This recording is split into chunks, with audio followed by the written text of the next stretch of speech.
You can tell when you're not acting like yourself no more.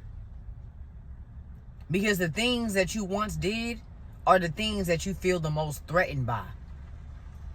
I've had to check myself because people approach me on the street, come talk to me or ask me for things, and I be on guard. I'm not typically like that. And yes, I had to learn how to set boundaries and place things in their proper position and not be too nice. Cool. I'm thankful for the lesson. But because I felt so violated by that season of my life and how I allowed people to use me, misuse me, because I learned we all using each other, but it's not supposed to misuse people, right? I let people take advantage of me, thinking that they were going to have the same heart as me. And I came into it fully honest and fully vulnerable and open and ready and willing to put everything on the line. I was being genuine. Not knowing. Nobody else was. I'm saying vulnerability is power. But it can also be detrimental. Just because you have power doesn't mean that you're always going to use it to your benefit. In the right way. Many people have power and they use it incorrectly every day. Many people have power and they end up getting so high off that power that they fall. They get so high off that power that they lose themselves. They get so high off that power that they abuse people. They get so high off that power. Power can be a beneficial or a detrimental thing depending upon how you use it. Vulnerability is strength. Vulnerability is power. Vulnerability moves mountains. It changes people's lives. I'm living proof of that. I tried to be hard. Not how I was created to be. I put a guard up. Because I was tired of getting my feelings hurt being genuine.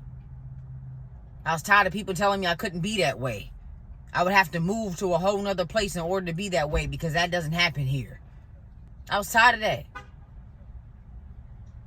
And I didn't trust myself to be genuine and not let the wrong people in. So I shut myself down. That wasn't me. I'm not a mean person. And I've learned I can still be my genuine self and have boundaries and standards to protect and guard my heart because that's what God told me I'm supposed to do for a reason. Wouldn't be so much heartbreak if I took heed to what God was telling me. Wouldn't be so much heartbreak if I knew how to set standards and not compromise on them. Wouldn't be so much heartbreak if I took it for what it was. It wouldn't be so much heartbreak if I didn't fall in love with projected potential and didn't even put people to the test to live up to it, to show me that's what they about. It wouldn't be that much heartbreak. So that's on me. Thankful for the lessons. Taught me a lot.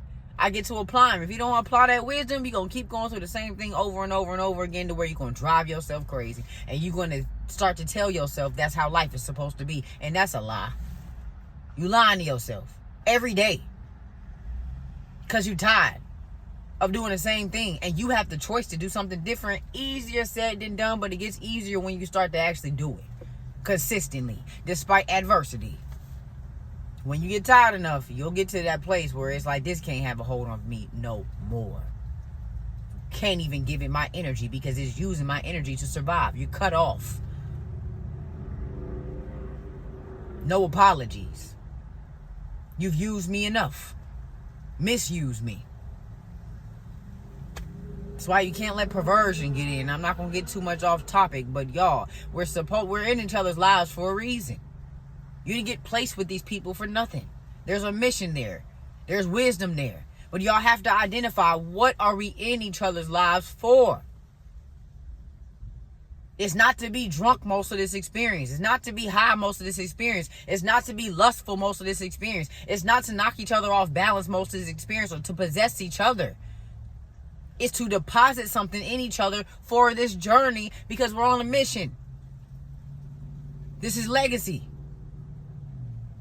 Who you marry, who you procreate with, who you connect with is important. It all plays a part in your legacy. And if you're not looking at the legacy fully from the right angles, you're going to invite the wrong things in your legacy. And it's going to be a part of your story. Things are going to work out for you, but you didn't have to go that way. You didn't have to go through that divorce. You didn't have to get married to that person. You didn't have to have children with them. But we be getting off of our assignment because we never even take the time to identify or ask God about it at all. We get caught up in perversion. We get caught up in temporary fulfillment and pleasure, validation, not knowing it's detrimental. Even though it feels beneficial currently, but it's temporary benefits. Temporary. And if you really, start to put up some boundaries, if you really start to identify what that is and how it operates and what part it plays, whether detrimental or beneficial, them benefits, you gonna give it 90 days. Okay? In 90 days, you're gonna be out that relationship. In 90 days, you're not gonna be friends with them no more. In 90 days, you're gonna say, you know what? I've reevaluated things and this don't work for me. It's giving me front end benefits. But it's breaking my body down. It's breaking my mind down. It's breaking my confidence down. It's breaking my pockets down. I can't even invest in me. Same people I'm investing in didn't even believe this was possible. And because they didn't see immediate tangible evidence from it, they didn't even acknowledge that I was working towards something. But now that they see the fruits of the money showing up, now that I hate this deodorant, I really do, but at least I got some on. Now that they see the benefits tangibly showing up, oh, now they rooting for you, they cheering for you, but they didn't even think that was possible, nor did they understand it when you were working towards it in the beginning. Y'all better start reevaluating who you have given access to you at your time of elevation. Because, baby, as you're elevating, the people that you allow to connect to you, they're going to bring you right back down. And you're going to have to go back and say, I was just in a high-rise condo. Just in my dream apartment. I was just making the most money I ever touched in my life. And where did it go? And where did my time go? And where was my mind at? And what was I focused on? Was that beneficial or was it detrimental how I was acting? Was what I was caught up in beneficial or detrimental? What did it do for me? And what did I contribute to the chaos? Because I was too focused on what I could receive from it and I wasn't focused on the assignment and what I could give. I was only there to see what I could take. Survival mode look different for everybody. Some people it's financial, some people it's a roof, some people it's energetic wise. Some people it's voids being filled. Everybody trying to survive in some type of way. But survival mode is detrimental to your progress and longevity in your life. So anyways, because I can just get to going, okay? And we go on a whole journey. But I want a time. And why? Why? What is so goddamn important that you can't take your time and say what it is that you need to say and go on whatever journey you want to go on and speak for hours if that's what you're getting at? Because balance is necessary, bro. All of this plays a part. All of it. Your family, where you are, where you're headed, what you're questioning, it all plays a part. You can't speak the way that you speak without experience. Without saying a complete yes to this journey and finding balance within it. That means you can't be a workaholic. That means you are neglecting yourself and you're abandoning something else. Thinking that's the only thing God needs you to do. There's balance in it. You don't even have to go out and look for a topic of discussion if you just stay in your present moment and focus on the things God has placed around you. You always have something to speak about because you're living in the present and you're experiencing things and paying attention. So you're on a time limit here, and that's okay. Get out what you need to say. Later on in the day, there'll be another moment where you can speak and you know what you're getting at. But you have to check myself. And thank you, Holy Spirit, because I know that be God. Because sometimes I'll be like, are you bipolar? Like, what is going on? Because It's getting crazy. It's getting a little out of hand. You be looking crazy. But you have to be okay with that. To be a child of God. And to stand in what God has called you to do. You have to be okay with looking crazy. Sometimes you're going to look at yourself like you crazy. It's okay. It's a part of the job. Okay? It is what it is. Embrace it. Take advantage of it. Like, go outside and do something wild. Not detrimental to yourself or anybody else, but express yourself. Do something different. Who cares if people are watching you? They're watching you in awe because they wish they was that bold. Not even knowing that it's a challenge for you too. Go and do something different. Go and do that thing that's on your spirit to do that you keep putting off, and every time you go try to do it, you don't do it full out because you're too busy being concerned with things that don't concern you. Who cares who's looking at you? It's people on the internet watching you right now from fake pages, and you don't even know who they are. You gonna let that give you anxiety and make you stop posting and make you paranoid, or you gonna keep going? Do God have you or does he not? Do you believe him or not? Me and my sister-in-law was talking last night, and I said, we was talking about bullying and all these attacks that happen to you when you're young. And it's like, bro, I wasn't even doing nothing. I was literally not doing nothing. People trying to jump me my first week of school. Tried to take me out. You get what I'm saying? Even teachers talking out their mouth sideways. It's like, yo, what the hell is wrong with me? I got to fight in my house. Then I got to fight outside. I got to fight random people. Like, what is going on? It was darts being thrown at you. And some of them darts are stealing your back. You got to pray for God to pull those up out of you. Stop letting that trauma get in your way and stop you from stepping out. It's your time. It's always been. Why do you think it's so many attacks against you? Baby, you are a change maker. You shifting entire realities. Come on now. We care too much about what people think because of the experiences that we still are holding on to from childhood. That's not your story no more. It was just a page in the book. Why are you letting it have 3, 4, 5, 6 chapters? It was only supposed to have a page. I'm gonna have to talk and finish this and drive, right? Well, actually, I'm gonna put you back on the tripod up here because that just works better for me. And then we can go on by the way. God really be looking out for you. He really be looking out because, listen, is it safe? It's not, but it's gonna work because I got to get this out. Also, I'm on a mission to go grab some chicken because my sister ordered the sister-in-law, but she my sister, bro. One thing about it, God knows who to pair in your family. You just fit. It be weird. Okay, it's like if you and my brother were not together, we'd be sisters in a different lifetime. She ordered chicken to the wrong Popeyes. She's not going to be able to get it till later. She's talking about just leaving the chicken there. Why would you just leave the chicken there? I'm going to go pick the chicken up. I drop it off at the house. Then I'm going to meet up with my mama. We're going to do what we need to do. Okay? It's teamwork. Make the dream work. Let's make it happen. Why are you leaving the chicken at the damn stove? One thing I love about God is he look out for you. Okay? Like, he looks out for you. You don't even have to make a move. He's going to make the move for you. I was just pulling off, right? As I was just pulling off in the parking lot, there was a car sitting in front of me, but they weren't paying attention and they weren't pulling out. So I was like, I don't be quick to beep. I have patience. Okay? And the stuff I be seeing on the internet, some people, they fuse be so short, they don't know. I've had days like that. Can't judge them. You get what I'm saying? To the point where they be having road rage. They might hop out the car, put a gun in your face because you beat the horn because they're not paying attention. So sometimes you gotta have a little grace. So I was like, I'll wait a little bit. I'm not in no rush. Okay, that's one thing I've learned about life. There's no need to rush.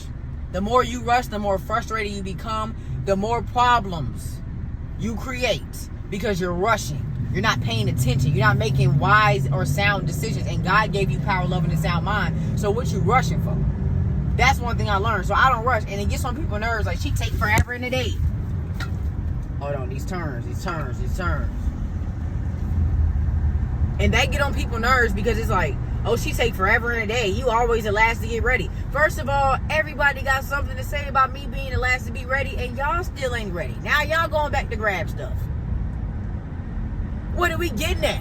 You get what I'm saying? I showed up and the food's still not done. what are we rushing for? Like, I'm on divine time. Call it what you want. But I'm not going to be rushing. All that does is cause frustration. So I'm waiting. I'm like, I'm not about to beat my horn all crazy. I'm not in no rush. And somebody else beeps.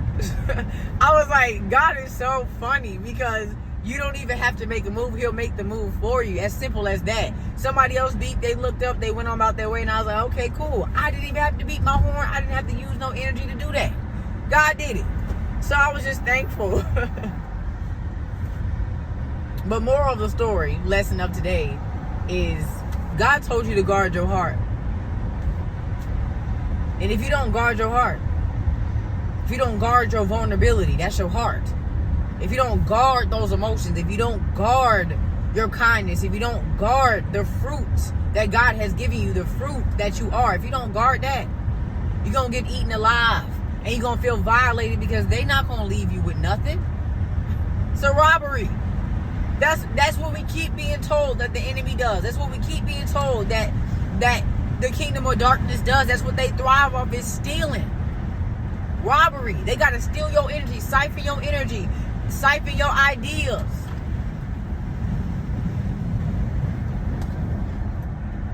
They have to steal from you.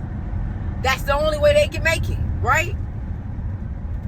So if you don't guard your heart, you don't guard your vulnerability, they're going to rob you of everything you have, to the point where you don't even want to open your mouth no more. You don't want to trust nobody. You don't want to step out and be who God has called you to be, because you're like, I don't even trust myself. Because how could I have got taken advantage of like that? And I'm still caring about people so deep that initially, like from the beginning, they were taking advantage. From the beginning, they were manipulating me. From the beginning, they didn't have good intentions. They only started to have good intentions when they really started to see who I was.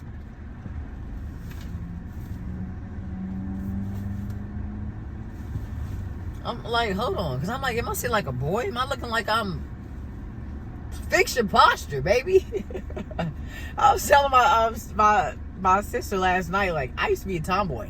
Okay, I was outside playing with the boys, wrestling, fighting. I grew up around my uncles and my boy cousins. You get what I'm saying? Who used to fight me. They didn't care I was a girl. Like, they was like, you live in Florida, they gonna fight you out here. So you gotta learn how to fight. As soon as I get in the house, I'm getting abused. Okay, so I gotta fix my posture. I gotta get in my feminine energy more. And I'm used to protecting myself. You get what I'm saying? So that takes you being in your masculine. And that's not a bad thing. Everybody has a bit of feminine and masculine in them for a good reason. It's so that you can guard yourself correctly. So I'm not mad at the masculine, but sometimes it's unbalanced. You get what I'm saying? I'm not trying to be nobody homeboy. I'm not a boy. Like, I can't keep getting irritated that I'm hanging around the boys and the boys like me. I can't. That's what, it's natural nature. So I'm like, my posture, hold on, what is we getting at? I'm not a boy. It doesn't, men should have good posture too, but you get what I'm saying.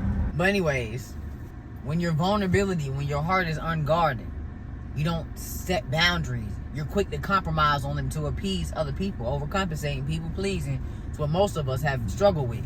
That was bred in us from childhood, so that other people could benefit off of our lack of boundaries. That go all the way back to you know when. Okay, it all start there. Well,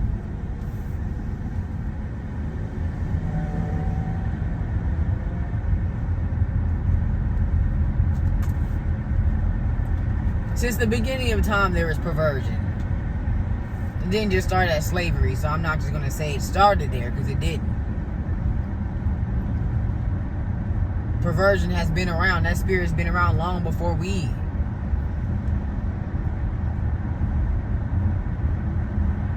stepped into our skin suits. You get what I'm saying? Long before we took on this human experience. Perversion been around. That's what slavery was. Perversion. God said, I give you dominion over everything. So it's your choice what you do. People got acclimated with perversion. They perverted their power. They perverted their resources. They perverted their vision. They perverted everything. You get what I'm saying? And that's why they thought they could look at somebody as less than human. Why they thought they could take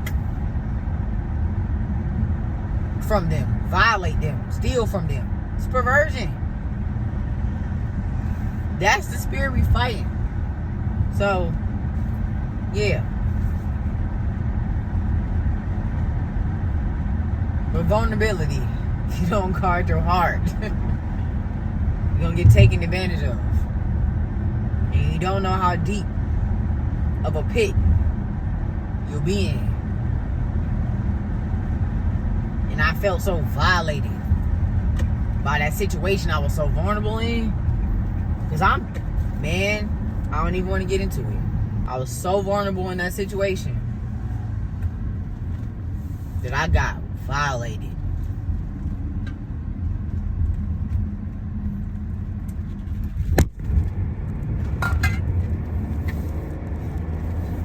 Got violated by multiple people in multiple ways.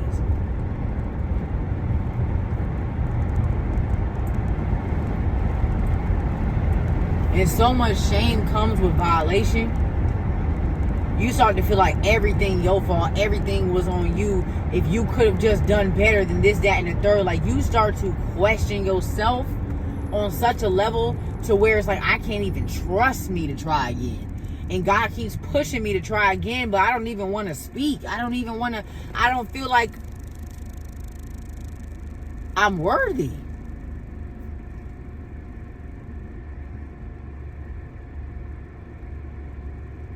You start to feel like you a lie. Like, who God is saying, you start to feel like God lying to you about who you are because of the mistake you made. Because of you being unguarded. And that's the furthest from the truth. Them lessons, you had to learn them so that you could apply them. So now you know how to guard your heart.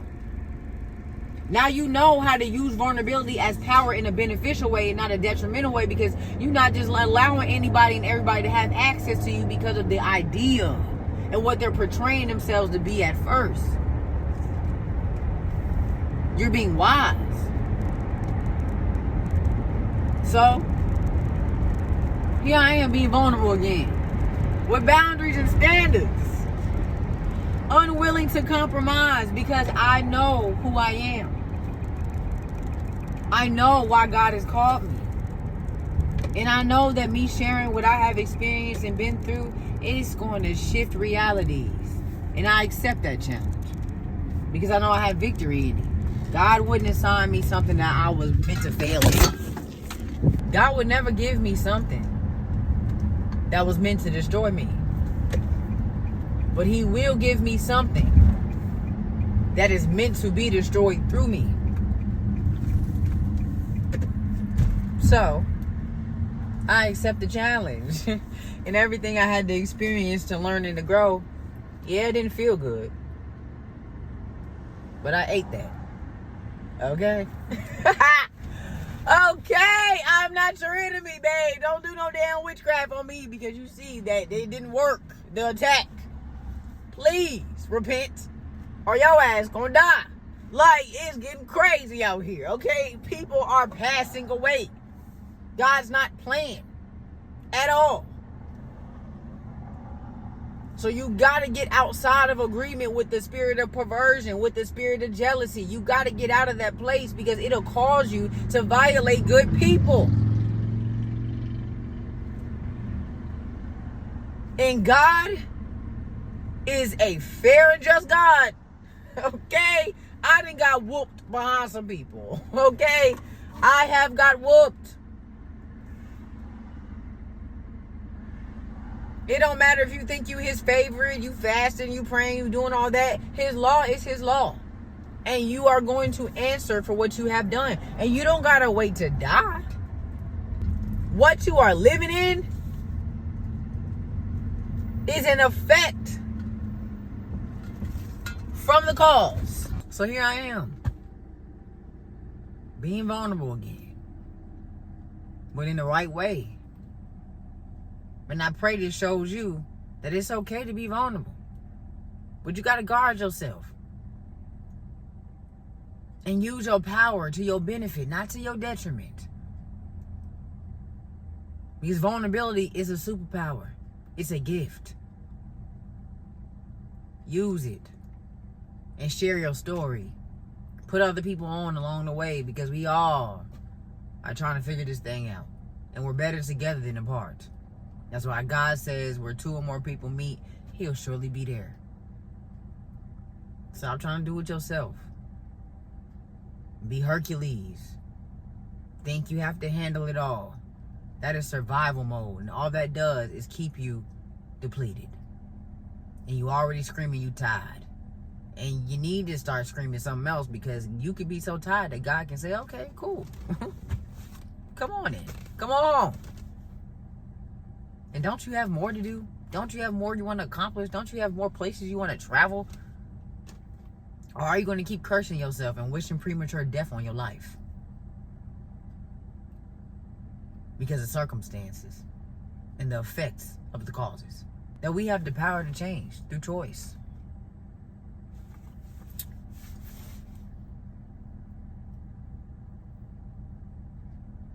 Pray that this bless you.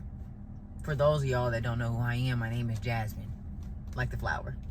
It also means a gift from God. So I know that if you came across this, God want to bless you, speak something in your life. I go by the infinite asset on all social media platforms. It's an affirmation to myself. To say that I can't be limited. Because I come from a God that's not limited. So He never limit me in what I can be or what I can do. So I'm not going to allow the world to tell me I'm supposed to be in a box.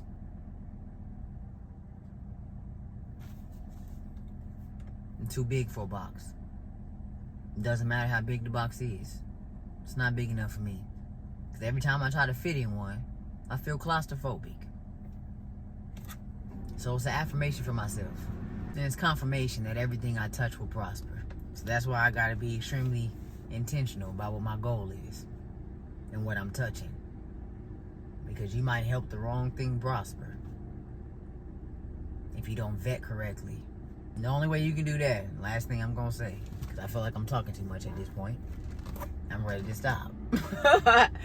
Only thing I'm going to say, last thing I'm going to say is intentions can be beneficial or detrimental. It is the goal that reveals what the intention is. People say, pay attention to their actions, not just their words. You got to pay attention to them words too. Because their actions can show you that they support you, all while they depositing insecurity in you. So you have to pay attention to both. When you identify their goal for you, is when you'll identify their intention for you. So start to ask questions. Pay attention to their words and their actions. Pay attention to how it make you feel. Check those feelings. Make sure they're not coming from a traumatic space to where you're making somebody your enemy that's not your enemy at all. You've already condemned them. You've already decided that they're your enemy when they're not. Now you've decided that somebody is a villain based upon what somebody else has done. They haven't even showed you their hand yet. But because you've made that up in your mind, that's what you're going to set up and that's what you're going to go with. No matter what they do, you're not going to believe them. Because you've already decided that they are your enemy based upon something they had no part in. Deep reflection is required in a 360 view. Patience is required. Empathy is required. Overcompensation is required to be defeated. Overcompensation can't come. It'll cause you to gaslight yourself. Okay? So pay attention. You got it. God's got you. You can't lose. You have victory. And you've already learned this lesson a couple of times. So reflect back on what God has brought you through, on what you fought to get out of, on what you cut off, but then you let back in because it seemed like it was different, but it was the same thing. You've learned this before. You know what to do. So choose something different and know you got it.